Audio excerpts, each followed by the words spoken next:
The amount that you make as a dollar value is not important to me. It's the percentage that you make as opposed to the percentage you risk, because you can go onto a prop firm and use their money if you're good. It doesn't matter whether I lose $10, $100, or $1,000. If it's still the same percentage, I'm going to make $30, $300, or $3,000, if it's a 3-to-1 trade, providing that you get your mindset away from the numbers and you look at it as percentages. So I'm sitting down to do with Andrew Mitchem. Andrew is a trader that I really admire for his consistency. He's been trading the same methods mostly for multiple decades now, I believe. So Andrew, it's good to see you back on the podcast. We had a chat a few months ago, I believe, and then you were the very first guest on the podcast, so you always kind of welcome back here, which is cool. But tell me what's going on with you and kind of what you're up these days. Yep. So nice to be here, first of all, and lovely. I think this is our, fourth or fifth one. So really good to be here. Yeah, no, life's good here. We're summertime over in New Zealand.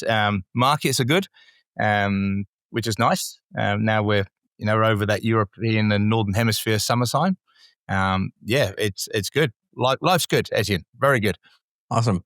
I want to address a few topics today, and what it's going to come down to, I believe, is a theme of what it really takes to succeed in the market long term. I know you have students who are very profitable now. You have students who might struggle a little bit. You have maybe other people who see you and then they see you trade full time and they kind of wonder why you're so successful. And can you kind of start to unpack this and kind of figure out what does it take to make a living in the markets in the long term?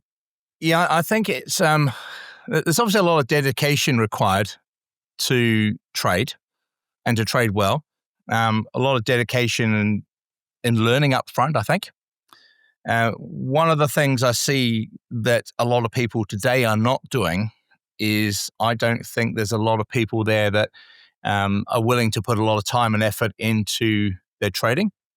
And I think as a full-time trader, I'm noticing that's getting possibly worse. Whether it's a social media thing or people want instant results, I'm not entirely sure what the actual reason is, but one thing I do notice that people aren't putting that time and effort in, and if things aren't going well and they're not suddenly making a fortune in a month, they give up. But I find from my point of view, from what I can help people with, it's just being honest with people and saying you do need to put some time and effort in to do it properly. You can become a full-time trader, absolutely. It's not going to be for everybody. You still have to absolutely love it and have that passion to want to do it and to turn up, to expect that not everything's going to work perfectly. Market conditions are not always going to be great.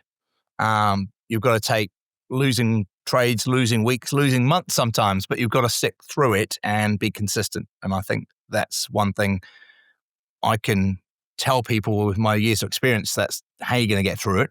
It's a little bit harder for some people to actually accept that because, when you're in the middle of a slump, it's quite hard to see like the other side.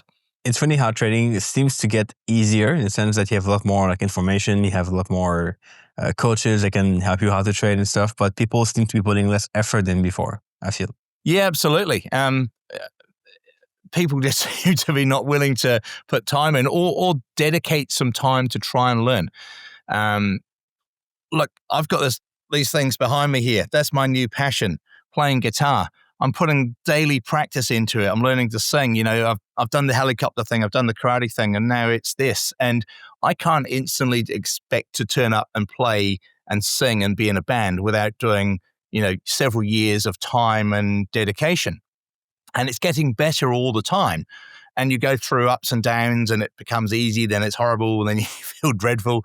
And I think that trading is exactly the same. But you've got to want to do it. I think you've also got to make sure that you're doing it because you enjoy the trading aspect of it, not simply because you see it as a way to get rich quick, or you hate your job so you think that trading is going to solve all your financial problems. It can do, but you've got to give it time. If someone were to ask you what's the amount of time it's going to require for me to succeed in trading, what would you tell them? Can you pinpoint how many years it's going to take them, or can you just say as long as it takes and that's it? Yeah, I think that you need to dedicate. I suppose that's how long it's going to take you. But if you can give yourself half an hour a day to learn properly would be good. Do your homework on the terminology of trading. When we start talking about limit orders and stop losses and currency pairs and all those type of things, it's easy because we've done it for so long.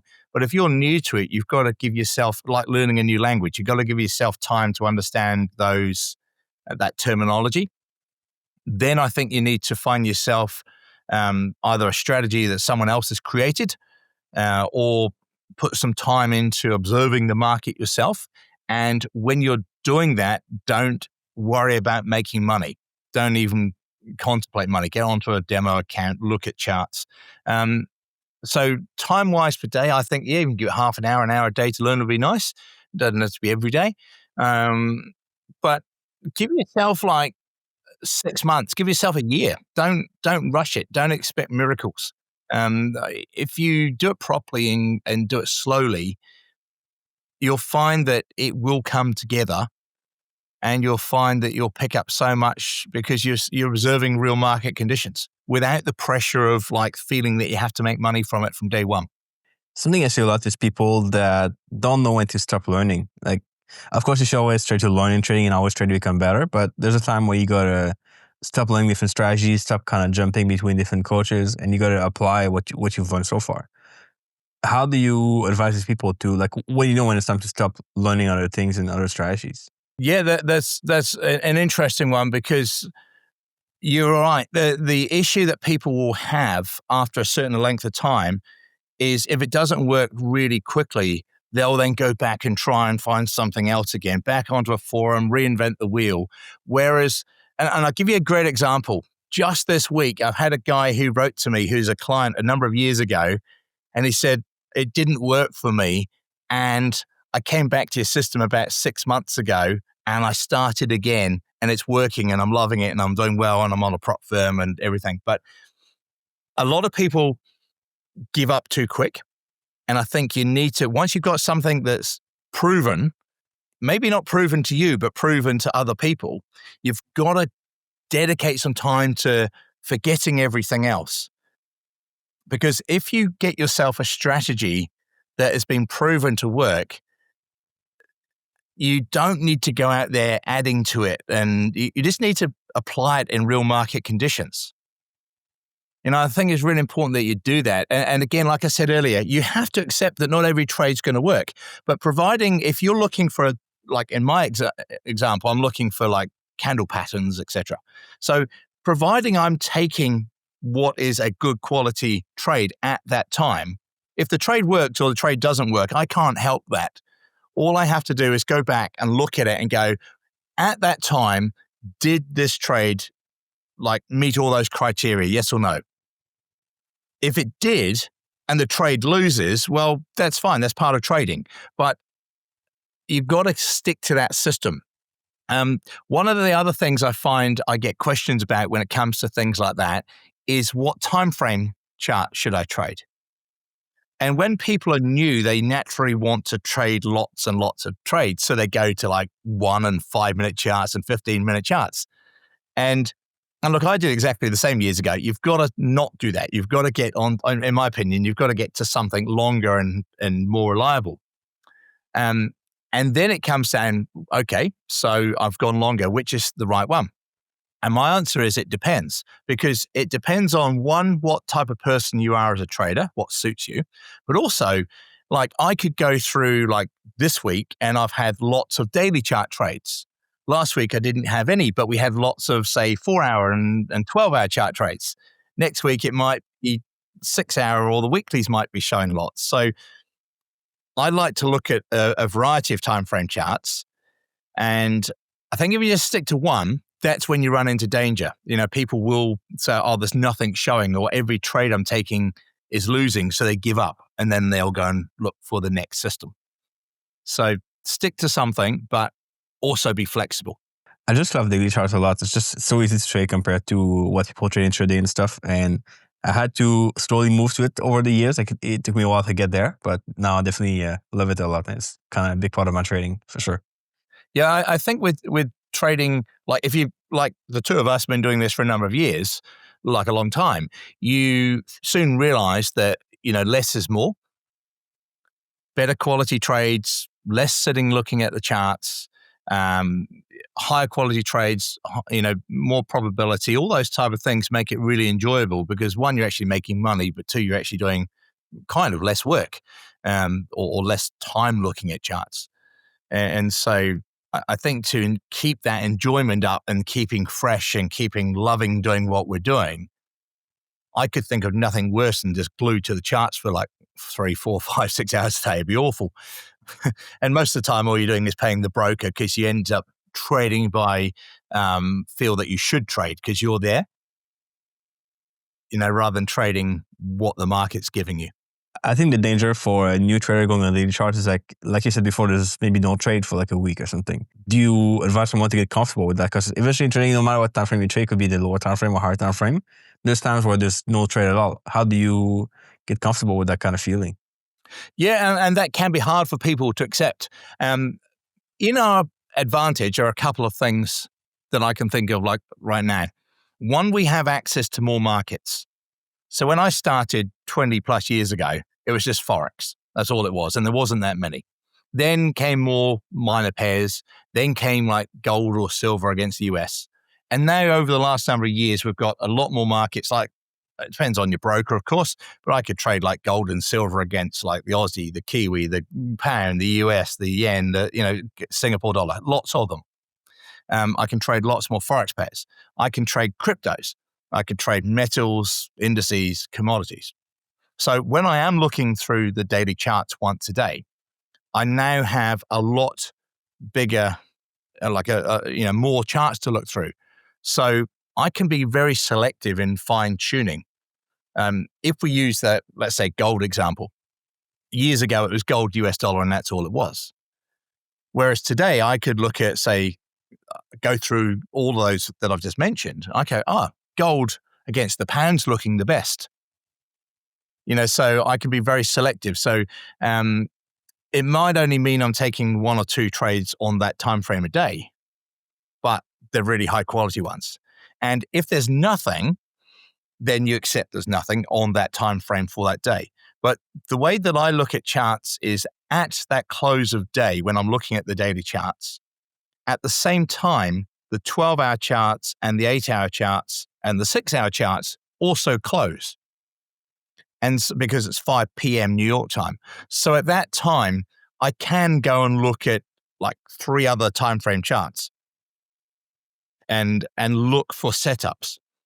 And I think that pretty much means that almost every day we are posting trades that we're taking and we're posting for our clients at that time.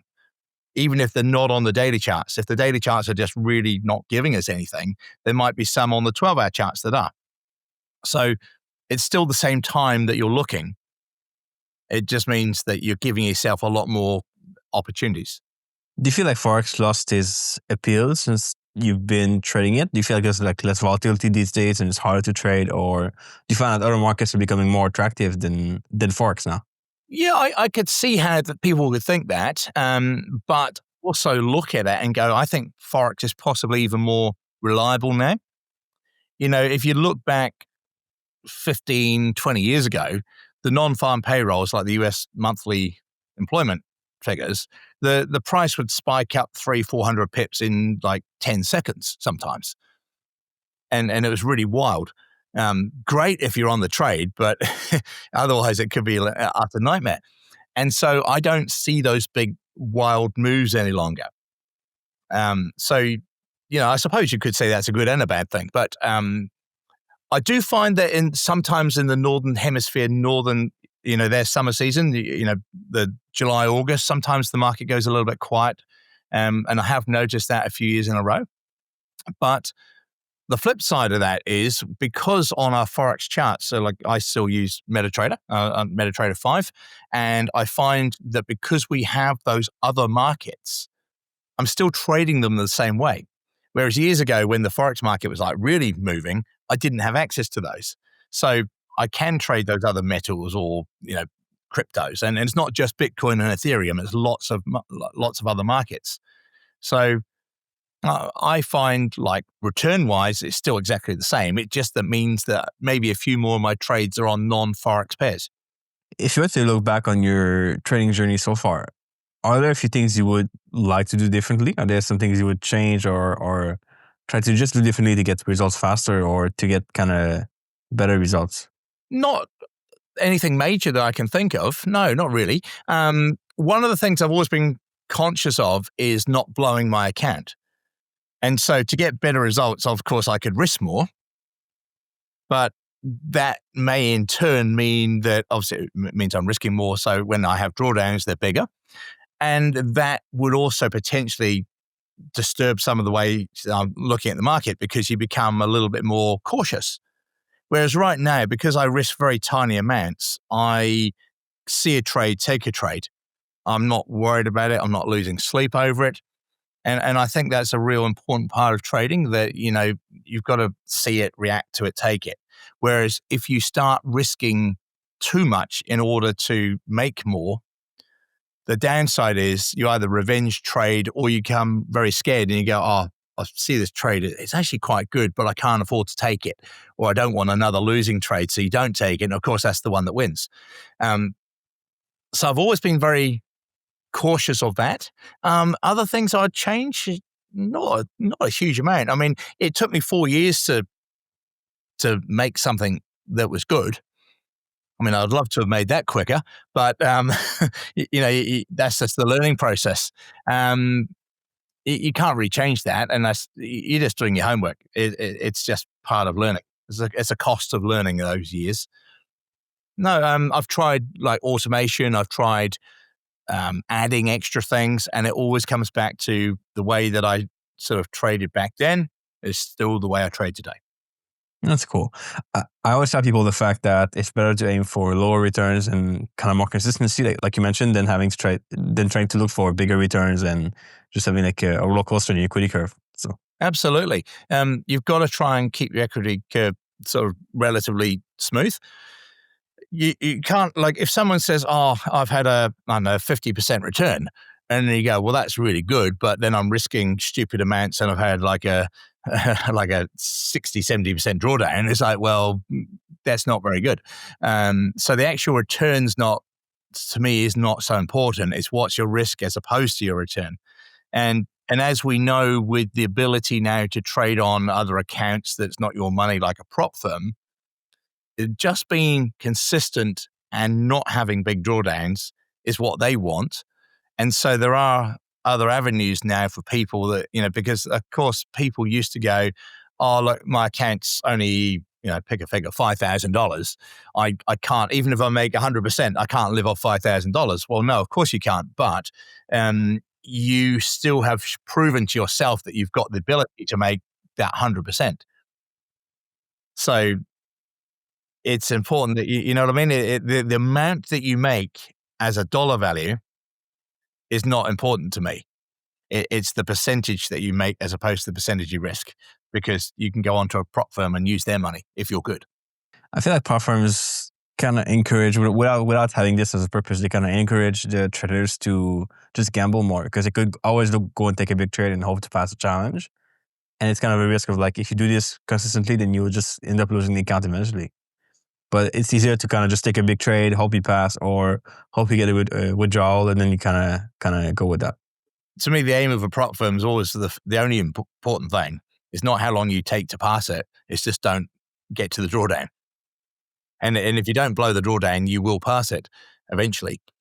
It's just that most people don't look at it that way. They go, oh, how quick is it going to take me to get to 10%? And so I can get through the demo onto a live. And yeah, you're right. If it encourages you to get that gambling mentality, then you've got to seriously consider if you should be even on a prop firm. And I think the important thing for people, and I get a lot of emails from people saying, look, I failed a prop firm. And it's like, I go back to them and say, well, have you been trading for 6 months, 12 months on demo or live account of your own? And they go, no, I went straight to a prop firm. And it's like, well, that's a really silly thing to do. You'd be better off spending 6 months on a demo account and treating it like it's live, or a small live account of your own, and proving consistency in your results, because it's going to prove to yourself that you can do it, and then go to a prop firm. Don't ever waste your money jumping into a prop firm because all you're doing is feeding the prop firm more money. And like you said, you're either going to gamble and fluke it, but that can only happen so many times before you blow it. Definitely. What's a drawdown you're comfortable with on your own account? Do you have a certain level, certain percentage that if it's within check, you're okay with that? And then if it goes beyond, it's like too much? Like on a personal level, based on kind of your risk tolerance. Yeah, on a personal level, like if I ever get to a 10% drawdown, I'd be like horrified. I just wouldn't, that to me is a absolute maximum kind of level. But because I risk very small amounts, I'd need a lot of continuous trades all to get stopped out to get to that level. And with a reasonably good system, you're going to get some good trades in there at some stage. So the likelihood of getting to that is really quite slim. But it's crazy. So some people would say, 10% is nothing. So I definitely know that some people are going to comment below. But I mean, for me, it's similar. For me, it's like 15%. I'm still good with it, but I want to go too past that. Like 15% is like probably my like limit at some point. And I don't get to that like very often. So, well, the easy one, and I think we've mentioned this on other chats we've had, is the one that gets most people. If you go, well, if you have a 50% drawdown, you need to make 100% to get to break even. And most people can't see that until they stop and think about it and go, wow, that's that's quite scary. So that's why I like to keep risk low per trade, ensure that profitable trades are many times the risk, like several times the risk. So you have little small losses, bigger gain, little small losses, bigger gain. And that way you don't have to be right all the time because no one's going to be right all the time. You can accept that things might go against you or your trade's going really well and something happens and it gets stopped out. Well, if it does, well, it's not killing your account and mentally it's not affecting you because your risk is really small. You only need a couple of profitable trades and it's taken back all those losses and more, and you're then back higher than when you started. Right. So you have to kind of get away from that mindset of if I don't make enough returns, then I won't be able to make enough money, or I won't get any prop firm to fund me, or I won't be able to get capital. It's kind of a big thinking. It's like people think you have to have higher return to be interesting for like prop firms and investors and whatever, but you could be doing much better with lower returns. Correct. That's right. You just want consistency is all it is. No, low drawdowns and consistency. And I think the issue that I see is a lot of people don't have the quality of strategy that allows that to happen. To start with, I find that a lot of people just don't have a strategy at all. Then they don't understand risk management. They have no plan. They really don't know where they're putting their stop loss or why. A lot of people seem to put the stop loss and still go back to pips, and they put the same stop loss on every single trade, regardless of looking at the market conditions. So there's all these things that people do that are real basic, but if you do them wrong, you're just stacking all the odds against yourself. So again, it comes back to me getting some education, doing your homework, doing that hard work up front. And if you do that time and hard work up front, then the results will follow. If you expect instant results and you don't do your homework, you're probably only going to get one result, and that's you're going to give up or fail. You remind me, I saw a comment on our YouTube channel yesterday. Someone said that they took a trade and they put a stop loss and then they lost $60,000 because of it. So the lesson is, next time they won't use a stop loss because they won't lose money if they don't have a stop loss in their trade. It's kind of a crazy thing when you think about it, but yeah, kind of making me, that's crazy. There's a lot of simple things that people could do. It's like I'm staggered at the number of people that don't understand that if they have a sell trade on and it's on, let's say, a minor exotic pair and the spread widens, then they could get stopped out even though the price doesn't get anywhere near their stop loss. Whereas that won't happen on a buy trade. And so it's all those things that when you spend some time in the market, you get to see these things and you're doing all that groundwork. So you're not surprised when it becomes real money or bigger amounts of money. I kind of think that you cannot just learn from a course. There's kind of things that you just have to learn through being in the market and kind of seeing things happen and kind of seeing weird stuff happens too. That's right. Give it time. Give it time. You'll find all these things happen. You'll go, hang on a minute, that price never got near my stop loss, and the broker took it out. And then the natural thing is to blame the broker, but it's like, no, you were trading the Norwegian krona, Japanese yen, and it was a sell trade, and it was on a 1 hour chart with a tiny tiny stop loss, and the spread just took it out. So all those little things, you're better off making those mistakes on a small account when it, financially it doesn't really matter, but you learn from it. What's your advice for someone who says, I want to be able to make a living in the markets? Is it just about learning a strategy and kind of being good with it? Or is there more to it, to making a living in the market? The strategy is obviously really, really important, but I think you need to also be the right, mental space as well. You've got to be consistent. You've got to show up consistently. It's one of the things that I love about the teaching aspect is that I can't go, I can't be bothered to trade today. I want to stay in bed. I have to show up. And so that's what you need to do, because, you can just imagine that you don't show up for a few days, and that's the day when all the good trades show and you've missed it. So be consistent, show up, be consistent with your trading, know when to trade. All these type of things come into it as well. Because I think you need to stagger things, because when you do go to bigger accounts or prop firms or your own larger account, whatever it is you do, it does affect you because you see bigger losses numbers wise. But that's why it comes back to, for me, it's a percentage. It doesn't matter whether I lose $10, $100 or $1,000. If it's still the same percentage, I'm going to make $30, $300 or $3,000, if it's a 3-to-1 trade. Providing that you take you get your mindset away from the numbers and you look at it as percentages. That's the percentage of your account that you're risking. Then it's all relative. It's all exactly the same. So I think when you start going live with bigger accounts, that is one thing that can play with your mind, play with your head. But if you understand those numbers and you've been through different market conditions and ups and downs, then you just ride it and go with it. But as a person, be consistent.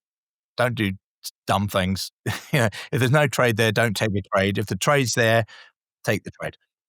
Definitely. I mean, there's a whole strategy aspect. There's a whole kind of psychology, of course, the mindset. There's a whole also finances, like how do you structure your account? How much do you put in your account? How much you're willing to lose? What you do with your profits too, I think is important. Do you want to go into that a little bit more, like how you manage finances overall as a trader? Like what things are important in that case? You've got to understand what works for you. What are you comfortable with? I think that's really important. It's like if you suddenly see 5 trades show, are you going to take them? Are you going to keep your risk the same on all 5? Let's say you risk 1% per trade. Are you suddenly going to put 5% on there because all 5 look good? Or are you going to select the best one? Or are you going to reduce the risk and take all of them? If they're all related, let's say they're all US dollar related, well, quite likely is the US dollar at the time is really strong or really weak that's moving those pairs. So are you going to accept, therefore, that all 5 could go wrong or all 5 could work? You've got to know what those, what your answer to those questions is before it happens. You got to have that plan. I think it's really important. What about in terms of capital? Are you a believer in putting all your money into one account and kind of just trading it? Or do you kind of spread out into, let's say you look at investing, you look at trading, you look at different things to make money that's not all current into kind of one market? No, I mean, obviously, the cash flows through your trading is really good. If you're good at it, so that's always a nice thing. But personally, I still, outside of trading, still invest in other things. I mean, I hear people that say, let's pick some figures. Let's say you've got, I don't know, $50,000, let's say, and they say, I'll only put 25,000 with the broker and keep 25, somewhere else, and just risk twice the amount. So you hear people doing that. That's an option. I just think that with the ability to look, once you're good, with the ability to either trade for other people or trade for prop firms, you don't need to load up your account with everything you have. And I also think it's quite important that you split whatever you trade, your own trading money over several brokers as well. I would do that purely from a safety point of view. Yes, I think I trade with some very good brokers. Have they ever done anything wrong? No, not to me. Have I ever in the past had accounts that, a broker that suddenly disappeared? Yes. And it hurts. We battled and battled and battled for many years and ended up with about 80% back after all these legal fees. Like a group of us got together from all around the world. But it's horrible going through it, and you wouldn't wish that on anybody. So split your account up over a few brokers. That's good advice for sure. Tell me where people can find you and connect with you after this podcast. Where can they learn your strategies, learn your methods, and kind of connect with you? Yeah, well, our website is theforextradingcoach.com. We've been around for over 16 years. Clients in 109 countries now. So in that time, we've never, ever missed posting our daily trades, our webinars, everything. So our forum site. So have a look at theforextradingcoach.com. There's lots of information. There's lot size calculators and ebooks and free webinars for people to have a look and do the homework. Go on to something like a Forex Peace Army and look at the reviews since 2009. Have a look at what we do and do due diligence wherever you decide to go. If coaching and a strategy is something that you want, just do your homework, ask. I personally write back to every email that comes through directly to me.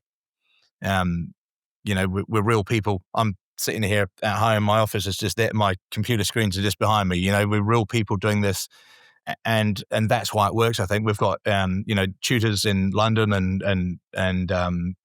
and North Carolina as well. So we're not just because I'm here in New Zealand, we cater to people right around the world. Yeah, you're also super active on YouTube. You have a lot of content there and also on the podcast, I believe. It's been good stuff over the years. So yeah, we've got podcasts on all the normal social media channels, YouTube, 616 videos, I think, right now to date. So one a week. So it's been going for 12, 13, 14 years or so. So it's that consistency of showing up. But if you go back and watch some of the early ones, the content in terms of like the suggestions and not so much advice, but, suggestions and things we talk about hasn't really changed. And that's, I think, massively important that, we're not chasing our tail and adding bits to the strategy and taking bits off simply because markets change. The logic, the strategy is identical today than it was 16 years ago. I followed you when I started trading and it's still there. So it's insane. It's crazy. It's been there for a long time. That's crazy. That's good. That's right. And, over those years, you're going to get different market conditions and everything happens in the market politically and everything else. And the logic still works, which is the awesome thing about it. Awesome. We'll put those things below. People can connect with you, see what you do. And of course, if they want to learn from you, that's awesome. And we appreciate your time here. You appreciate the advice. As always, good discussion. And we can have a chat next time about trading again. Awesome to see you again, Etienne. Thank you very much for your time.